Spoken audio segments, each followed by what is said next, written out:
questions. All right, thanks, Katie. Welcome, everybody. Happy signing day. Happy holidays. Another great signing day in the books.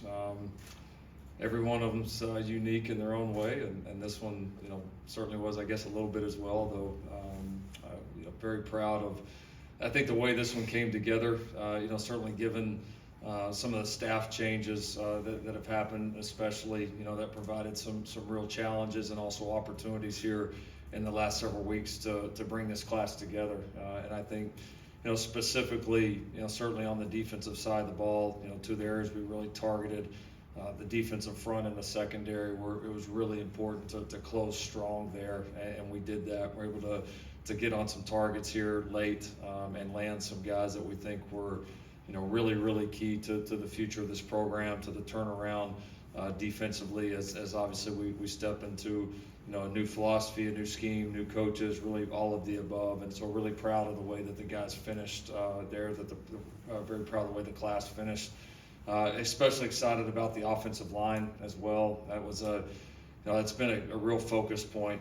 We come in here year one and there's not an offensive lineman in the class, and so you knew that we said it, I think, right when I got here, the next few years of offensive line recruiting are going to be really, really important. And we've been pleased with the group that's been here this last year, and then excited to add this new group kind of on top of them. And as you look just from a big picture program development, the lines of scrimmage, obviously we all know, are so critical to playing great football, and stacking that talent year after year and being able to develop that talent is so important. And so when I look at the class right now today, there's a lot that I'm really excited about, but what we were able to do on the two fronts, I think, was really, really critical and really, really important. And to add another great O-line class, to add the size defensively that we were able to add. I know we've talked a lot about being able to get bigger on the front, being a more physically dominant front.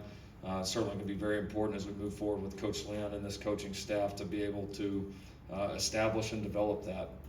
The secondary was obviously a really big key there as well, and we've got a great class so far and a few other things that left to happen there, but certainly another piece that when you look at what we've had, what we've lost, and what we need to replenish and where we need to get better, we knew that was going to be really key as well. And so excited about the class.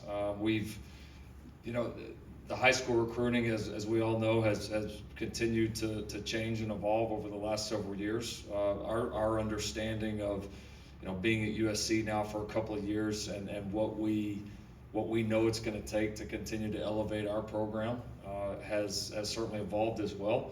And I think one thing, if I were to give one comment maybe about this class, or if I were to sum it up in one way, the commitment level of these guys to understand the opportunity that we all have here at a place like USC, the opportunity to help bring this program back to where we all want it to be, is shared across this class. I mean, you could really feel that with all of the guys. I mean, really throughout the process. So many of these guys never wavered. So many of these guys never blinked, and they understand really what this means. And I think that's really special. And it's something that we, honestly, as time has gone on more and more here in the last few years, we have prioritized that just each year, I think, a little bit more, because I think it matters. Because what happens with that is, listen, the guy that wavers on signing day is going to waver when something doesn't go his way here. He's going to waver when he's not the starter as a true freshman coming right out. He's going to waver, when somebody on the outside tells him that he should, look somewhere else. The guys that don't waver and that have a passion for being here, they're gonna hang in there through the ups and downs. They're gonna develop, and then you're gonna look up, and down the line they're gonna turn into really good players, and a lot of them much sooner rather than later.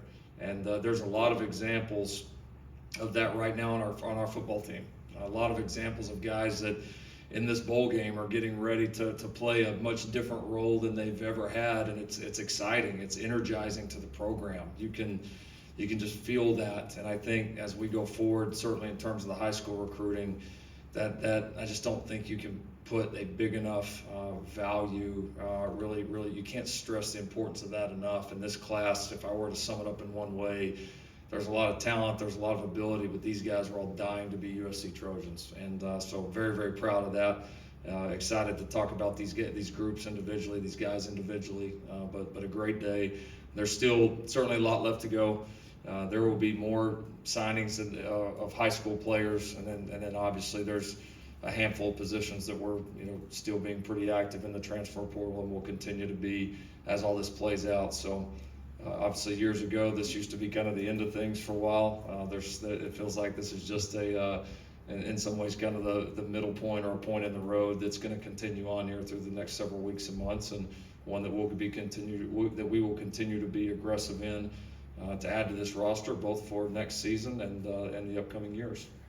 So with that, fire away. There are still 2 guys who are committed to you that haven't been announced as signed yet. Do you expect those guys in this class? We do. Just a few things that are being worked through, but we do, and potentially some more targets as well. Thinking there's now a quarterback in this class, and losing Caleb and Malachi, does that suggest we get 2 quarterbacks in the portal or a target 2? There's a chance. Yeah, there's certainly a chance that we will. Obviously, the Malachi piece was a little unexpected, and I know some came out. I got asked a question the other day. Malachi was fantastic here. Like, he's a great kid, and I will root for him forever and ever. He's going to go make somebody a heck of a player, and I'm a Malachi Nelson fan forever. Him and his family are tremendous. Now, with him gone, it changes things, right? And now that you've got a pretty big gap in the program in terms of where Miller currently sits, being obviously kind of down the line in his career. And so we very well, we are certainly going to look at taking a younger quarterback, and we're looking at options there. It's obviously a very intriguing position for obvious reasons, and so starting to sift through some of those options, because that choice for us will be an important choice. And then so certainly the possibility right now exists that we could take as many as 2 quarterbacks in the portal, potentially one older one and one younger one. Lincoln, you mentioned just kind of in the wake of the guys who've transferred out for the last few days. You mentioned on Monday, one kind of key point of emphasis in this class was, like you said in your statement, looking for guys who are really committed to developing here at USC and understanding that things kind of take time. I mean, what do you see as kind of a common theme throughout this class, with looking for that quality in these guys and what you've seen from that? Well, I think, you go into the process, and you evaluate these guys as students, as athletes, their potential, all that. But then when you really get into the process with them, where maybe you offer a guy and you really start to build a relationship and you pursue them, and there's competition, both ways, you start to get a sense of that, right? You start to get a sense of, like if a guy tells you that he's going to be a USC Trojan, how committed is he to that? And the reality is, I don't know, the younger version of me, would probably have gotten so wrapped up in the competition part of it. And the reality is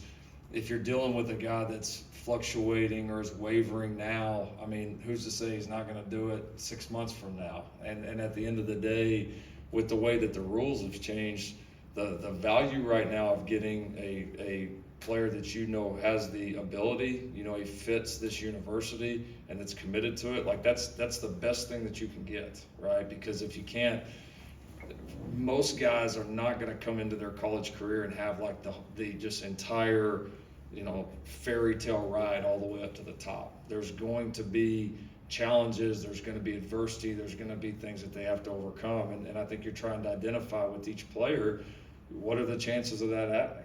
What are the chances that this guy is going to hang in there? Because like with the staff that we have and now continuing to finalize, like we can develop these guys. Like if they'll give us the time and put their effort into it, they will develop here at USC. With this staff, it's not a matter of if, it is going to happen.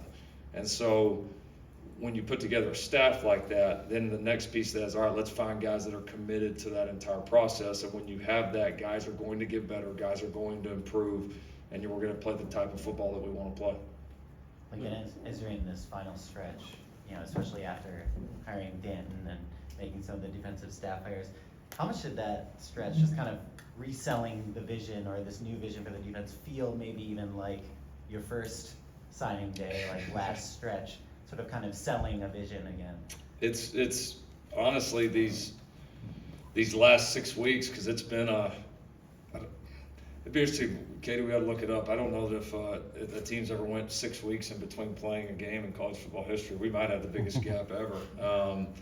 And this entire stretch has felt not completely, because obviously there's a lot of parts of the program that are healthy and doing well and continuing to rise, but certainly with all the changes defensively, there's a part of me that has felt that way, because a lot of it is brand new, and in some ways, it's certainly in some ways, a lot of ways starting over. And but there's a lot of excitement with that, and I think you could see with some of the prospects that committed to us later in this process, guys that were committed to play some pretty good schools, guys that we were in competition with some really good schools. Guys see, they see what Danton has done.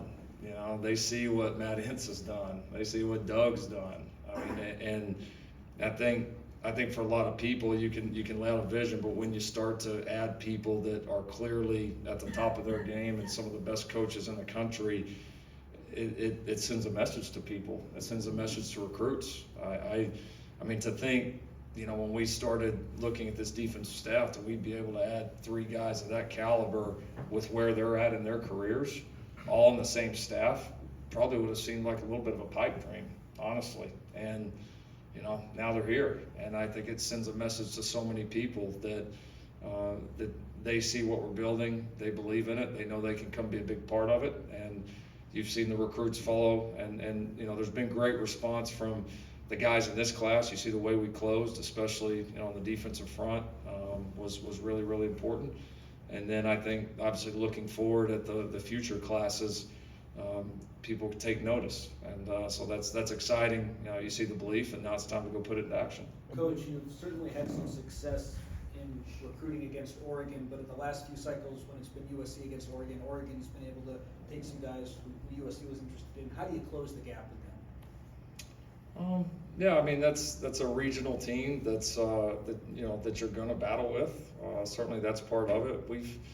We've had our fair share of battles with them. There's some of the ones that have come down to the end here in the last few years. The guys has obviously went the other direction. We've had a lot of them that did not go to the end that are now on our roster. So yeah, I mean there's been some back and forth, and they've got a good program. They're going to get some good players.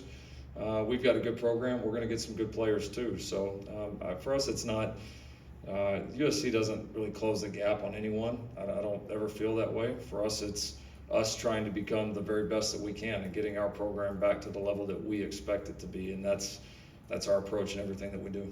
With those late defensive additions, were those guys that Danton brought to the table, or guys that were already at the top of your board? How did that come together? Yeah, a little bit of both. We had a few that I give our personnel staff a lot of credit, because in the wake of some of the defensive transition, you've got some people in your program that have got to really step up and kind of fill in the void. And I give our personnel staff a lot of credit. They were able to really start to look into some of the body types that we wanted, some of the areas that we needed to address.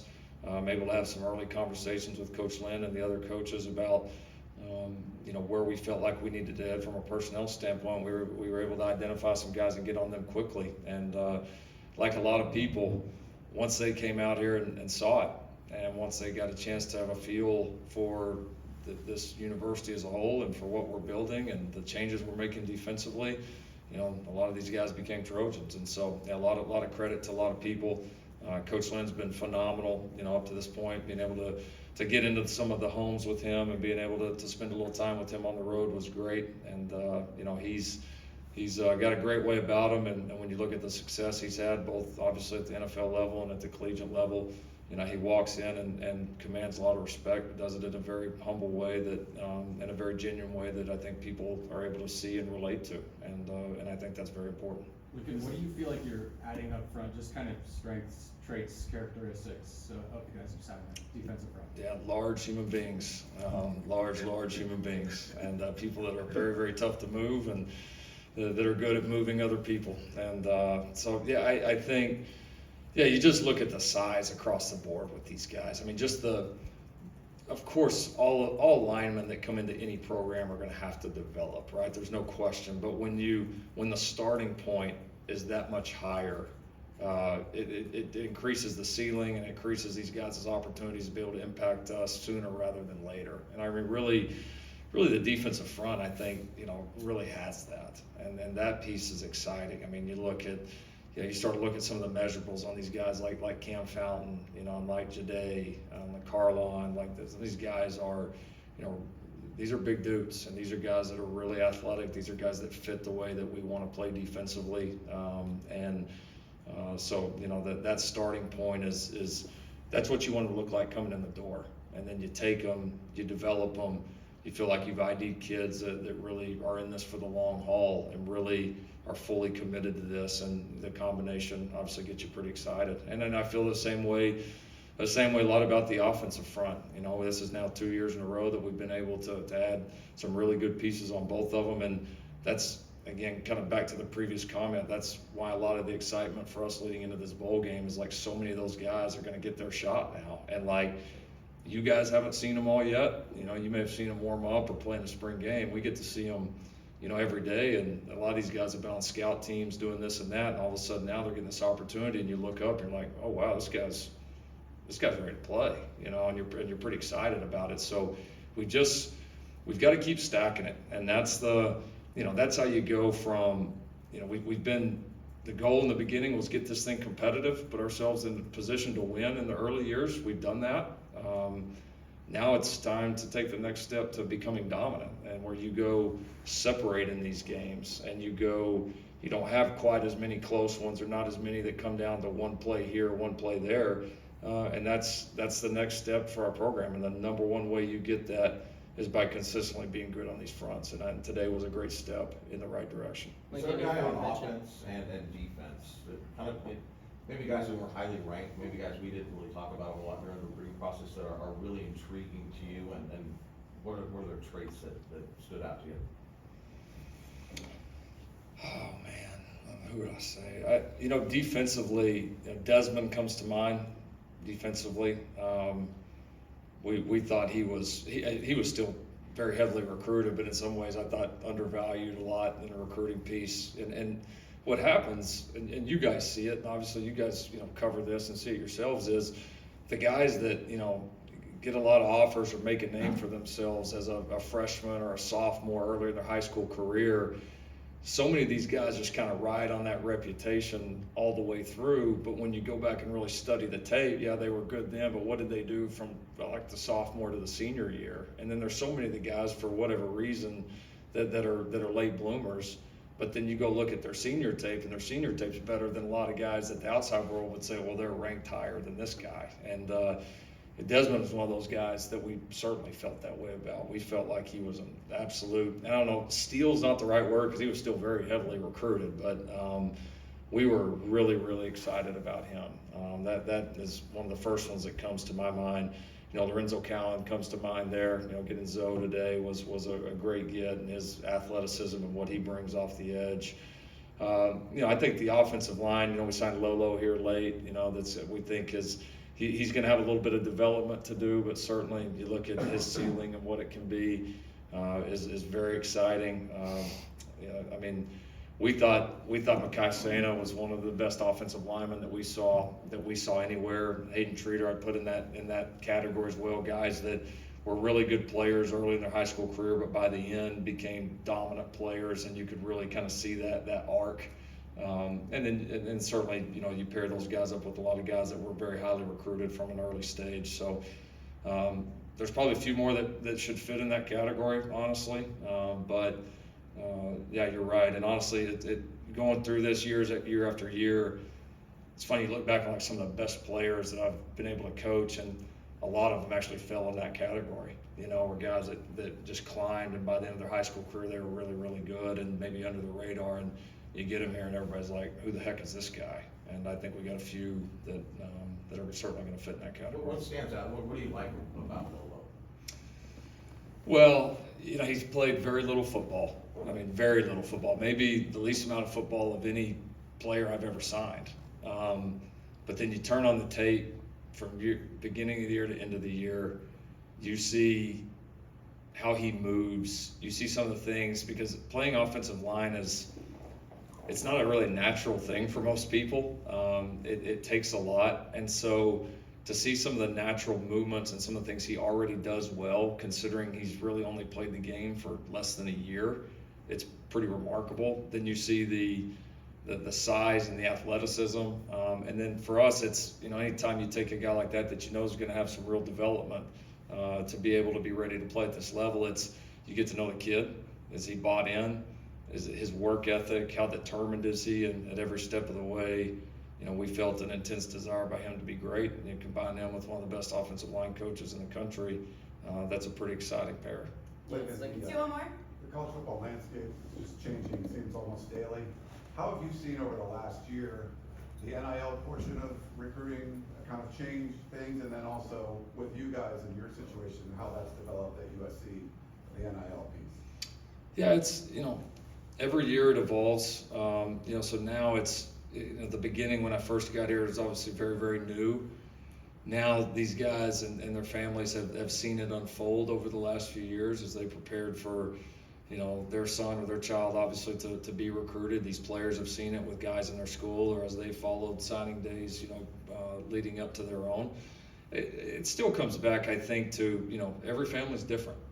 Every situation's different. Every person places different value on, what an NIL contract looks like versus what's an education worth versus what's going to the best place for your development or coming and playing in a market like in LA. I mean, everybody views those things differently. And I think, the NIL is certainly, listen, it's a factor. It's one of those things, if you don't have a competitive NIL program, you're going to have no shot to be competitive. The flip side of it is you're certainly trying to find people that are not overly fixated on it, so much to the point that it takes away from all of the main reasons that you would come to college and play college football in the first place. And so it's certainly a fine line in terms of, of our evaluation. And it's certainly a fine line in terms of it, I think, for families that you're trying to make the right decision and one that you're proud of and that you don't regret down the line. And so absolutely, it's shifted. It's a part of every recruitment in some form or fashion. Some people it's a very small thing. Some people it's a very big thing. And certainly to each their own. I think like our program, our NIL program continues to climb. The House of Victory has done a great job. It's been, really now in existence for, I think, 8 months, and has been largely very, very positive and appreciative to all the people there that have worked so hard to improve it. And it's just continuing to climb. It's in a way better place than it was, 6 months ago, and 6 months from now, I think it's going to continue to climb. And as all Trojans, listen, we've all got to, we've all got to continue to invest in this. We've all got to continue to support it because it is a huge piece of this. And certainly, you're not going to be a national championship level program without it. Thank you, Coach Okay, Riley. if they've got a few more too, I got a few. Yeah, fire away. Despite all the challenges that you did have after the year of the defensive performance this year, Roy Manning was still able to sign two of the best players that I saw going out on the recruiting trail. And what goes into being able to get those guys committed in June and weather that storm until now? Yeah, I give Coach Manning a lot of credit. He's one of the better recruiters that I've been around, and it's the reason he is because he's very genuine and very honest and a really relationship oriented person, and has had great experience. And so, no question, to go get two of our I agree, two of our favorite players in the class, with Cam and with Elijah. I mean, a tremendous job by him. He go get two guys across the country, two guys that a lot of people really wanted to sign. I think the key with those one is, first, and give him a lot of credit, identifying, two kids and two families that were, going back to the previous question, like about NIL and all the different things going on in college football. Like, these were two kids and two families that are like about the right things, like all the way. Like, I mean, just, the process was as you'd expect it would be. It was competitive. They made their decision. They never looked back. They never wavered, not for 1 second. And I give credit to those two kids, to their parents, I give credit to Roy and the relationships that he's established, and you know, we feel like those are two future difference makers, and Roy certainly deserves a ton of credit for that. I know your rankings differ from what maybe the recruiting services have, but I think that fans have some concern or question about the number of local guys who are in the top 20 in the state that ended up here. What's your message to them about local recruiting? Well, you know, as I told you guys, you know, one of the things when I came in here was, you know, they brought me and us here for a reason, right? And so you go take a deep dive into, all right, what hasn't quite clicked in the previous years, and we really studied that. And I came here and I saw a roster full of California kids, full of them. And to me, we have to do a great job in the state. And you've heard me say this, like, but we have to get the right guys. Like, I can come stand up here on a day today and say, oh, we signed 18 guys from the state of California. Everybody's, you know, the notion on signing days is like, oh my gosh, they killed it in California and they did great. And the reality is you're gonna get defined by what you do in the fall, you know, not what you do on this day. And that's how these classes come together. It's getting the right people, the right guys in terms of their investment level in this program. And the other thing that certainly has shifted too is, like, people got to realize, like, we're not in the Pac-12 anymore. You know, like, those days are over. You know, look where we're playing. You know, look at the competition that we're playing. Look where the majority of our conference lies. And that's that, along with, there's just a lot of changes in college football in general where, I mean, no state of players is just staying home like they used to. And so all of those things are a little bit different. Now, that is not me saying that Southern California is not a priority. Hell yeah, it's a priority. Absolutely, it's a priority. It will always be. It's the one state that our coaches have an area to recruit. Every single coach on our staff does. Every single person on our staff is involved in recruiting the state. But we are going to make sure that we're signing the right guys out of California. We're not just going to go take them just because they're in a home state. It needs to be the right guys. It needs to be the guys that are invested. And we've got to continue to invest and pour into this state. Some years you're going to get a few more than others. That's just the nature of it. But it will always be priority number one for us in terms of, you look at the map and where do you have to do great? Absolutely. But it's never going to surpass getting the right people in here. Never. How does what you change, and body type wise, measurables wise, defensively, how does that evolve? Well, I think it's been great for him to obviously, you know, got a chance to coach against us in the last game, or our last game, and then for him to be able to be here at practice, you know, and to see some of these body types and see what we have, actually be out there on the grass with these guys has been a real advantage. And yeah, I think we look at, you know, some of the things that certainly they did at UCLA, some of the things that he had done in the NFL, and you start to put together a plan of what that can be here and what we envision, both with what we have now and developing it, what we know that we can bring in and add to that, and then how do you get a great defensive front out of it. And one of the things I loved about him was how multiple that he's shown the ability to be at on the front, and being able to take different skill sets and make it work at a high level. And, you know, again, you look at you know, what was probably the best front in college football last year from a production standpoint.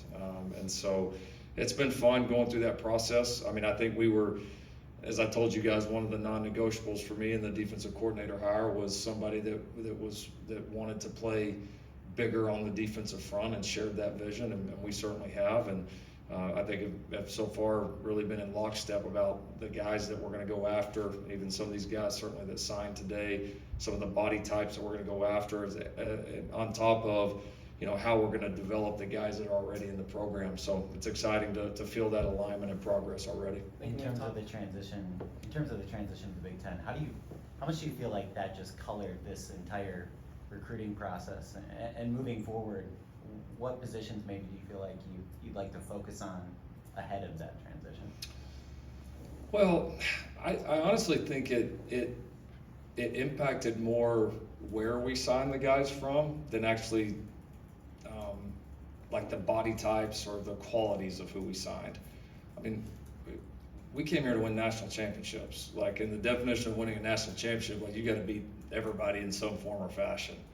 And so our mindset has never been, you know, get guys to win the Pac-12 or get guys to win the Big Ten. I mean, our mindset is getting guys to go make runs at winning the national championship. And I think this was something that we felt like some of these areas that we addressed were what we felt like we had to improve on to continue the climb to that. And so I know a lot gets made of what the Big Ten transition and all of that, and certainly, you know, you're going to play more teams in that in our league, certainly obviously than any others. But at the same time, if you're trying to, if those are your goals and that's what you're climbing to, like there's not really anything higher than that. And so that's our expectations, that's our mindset, and as we build this, I do think it is certainly the impact on where we're signing these kids from and kind of the way that played out was even maybe a little, the impact was a little heavier, a little stronger this early on before we've ever even played a Big Ten game than maybe I anticipated. I mean, you get in the flow and you kind of start going with it, and there was just a lot of interest.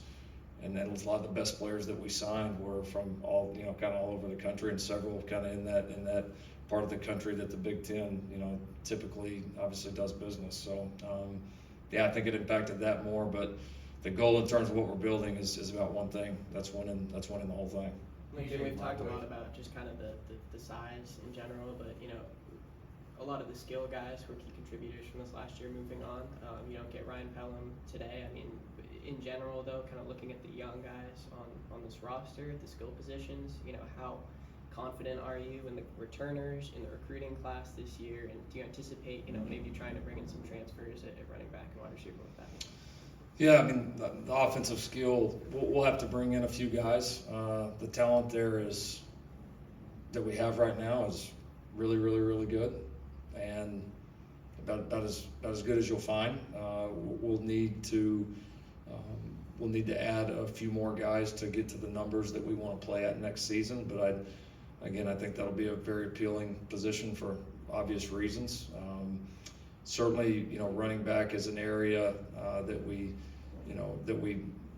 knew, certainly, especially with you know, Marshawn going to the draft and Darwin Barlow transferring out, which we knew those were both very real possibilities. We were under the assumption that we were going to certainly be in the market for a transfer running back, and we've been aggressive there. And so excited about Quentin and Amarian and their chance to play in this game. Really excited about Brian Jackson. We targeted him a long time ago, but you know, 3 freshmen that have, you know, limited experience. You certainly need to add an older guy or 2 into the mix, and so that's certainly been a priority as well. So yeah, the other group we hadn't talked about a lot today, but I mean the tight end group, you know, and that's been a room that we certainly have wanted to bolster. You know, Lake has done a great job for us this year, but it's been a room in terms of depth, especially our first 2 years offensively, it's not been one of our strengths in terms of just the amount of guys that we have.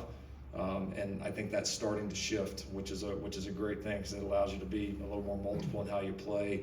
Those guys are typically impactful guys on special teams as well. So that's another room I think that's going to really be bolstered with the guys we signed today, and obviously, you know, Walker coming in here pretty soon as well. So rooms are good. We're going to have to add a couple of pieces, but there's a lot of good players in those rooms right now. We'll wrap it up with Scott. DJ Lagway was somebody that you recruited, and he's ultimately signed with Florida, but there was a lot of reports that you were making a late run at him. Was accurate? Yeah, I don't think I could talk about anybody that we didn't sign just from a rules standpoint, but yeah, we're gonna, you know, we're not moving too fast on this. Obviously, the Malachi thing was a surprise to us, and who we take as that young quarterback is an important decision for this program. It's really important, and there's so many options. You know, if you getting somebody in this class or looking into the portal for somebody that's, you know, certainly on the younger end of it, maybe pretty early on in their career. But you got to get the right one, because I mean, you know, the person that takes this could be in a pretty unique position pretty quick, a very advantageous position very quick, and so it's certainly important. So I, you know, understand the timing of it, but also understand, you know, like, we're gonna get a good quarterback. We gotta have the patience to make sure that we are able to do full evaluations and that we feel very, very comfortable with whoever that person is. Thank you. All right. All right, thanks everybody. Thank- Happy holidays. Thank you. Uh-huh.